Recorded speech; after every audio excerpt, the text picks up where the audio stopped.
New Zealand Government Rivers of Filth, Wokeness on Steroids.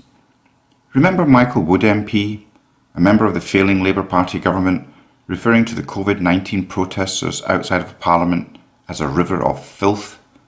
However, as everyone knows, the vast majority of the protesters were just normal, peaceful, decent human beings who cared about their health, their children's health, their family's health, their friends' health, their employment and their personal freedom, many of whom have been totally vindicated by their actions today.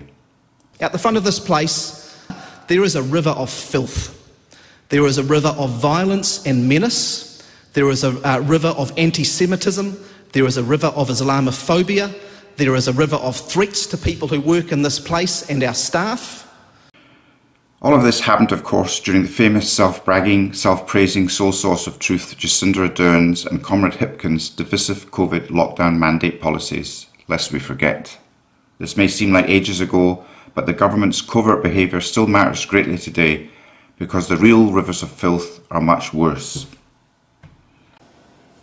But first, talking about the abrasive, outspoken Michael Wood, the Minister of Transport in charge of New Zealand roads, Kiwi roads are actually genuine rivers of filth, with never-ending potholes and crumbling tar seal patches, and have been this way long before the Auckland floods and Cyclone Gabrielle came on the scene.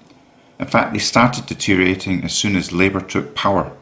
Now, after the cyclone storms have passed, Michael Wood has many more rivers of filth to repair. But I suspect he would much prefer building new bicycle lanes rather than repairing the roads. However, the real rivers of filth run much longer and much deeper than most people realise. They run through the heart of the failing Labour Party government and a few sidekick parties like the Green Party and the Te Paati Māori Party. Practically everything that comes out of this failing government is a river of filth. Some policies are deeply divisive rivers of filth, while others are subtle, clandestine, wandering tributaries of filth. But nonetheless, they are all flowing the same way.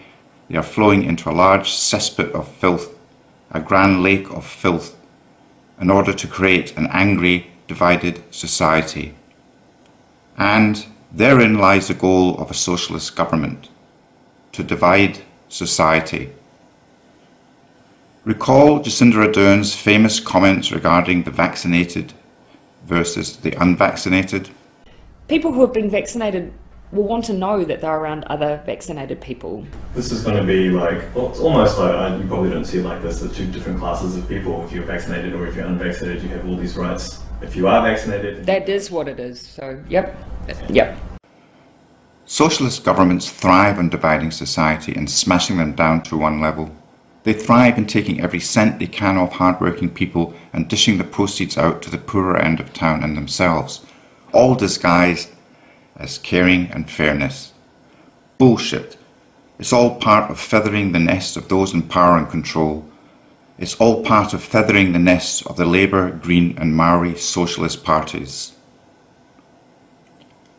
Socialism doesn't work. In fact, it destroys society.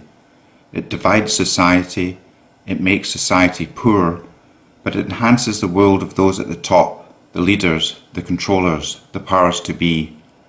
It makes the people at the top richer and wealthier at the expense of those at the bottom of the totem pole, namely the vast majority of hard-working Kiwis. The people at the top win, those at the bottom lose. It's called socialism. It's called the failing New Zealand Labour Party government with a touch of Green and Māori parties. Fat salaries and perks for the people at the top, with millions of people under their control at the bottom, living on crumbs with kind, caring, socialist handouts. Never a hand up, only handouts. This ideology is without any doubt at all a failure on steroids. The New Zealand Labour Party are failures on steroids. Do you recall any woke policies? Let's call them rivers of filth over the past 5 to 6 years of the failing Labour Party government that are destructive, make our society angry, divide the people and destroy happiness? How about some of these? Rivers of filth, wokeness on steroids, The vaccinated versus the unvaccinated. Climate change, ignorance and deception. Racist apartheid policies of co-governance, three waters and indigenous rights. Tribal iwi organisations of elite Maori versus the rest of New Zealand. Te Tiriti o Waitangi, regulations forced into private business such as real estate. Te Tiriti framework designed to bribe the media into supporting a racist narrative. Dual language, national broadcasting media and weather reporting. Gender reassignment and the pending sexual abuse of the younger generation. The definition of a woman is no longer obvious or relevant. Gender confusion and gender fluidity, destroying the moral fibre of society. Tusiata Avia's poetry that encourages racist hatred, violence and murder. Rawiri Waititi MP's literature that encourages hatred, violence and cannibalism. Letting hardened criminal inmates out of prison early as acts of kindness. Being overly gentle on violent ram raid hooligans, looters and thugs. Brushing aside rising violent crime rates as a trivial issue. Threatening to prosecute decent law-abiding people if they dare defend themselves. And I'm sure I've omitted several other destructive policies. And the end result? Poor education, poor health, inflation on steroids, low income, more debt, mortgagee sales, more homeless, more crime, more murders, growing mental illness, excess natural deaths, all of which results in misery and unhappiness spread throughout our broken society. Thank you, socialists. Thank you, failing New Zealand Labour Party government. And thank you, Green and Maori parties. Thank you all for these rivers of filth that you've managed to dump on society in only 5 to 6 years. Well done, top of the class.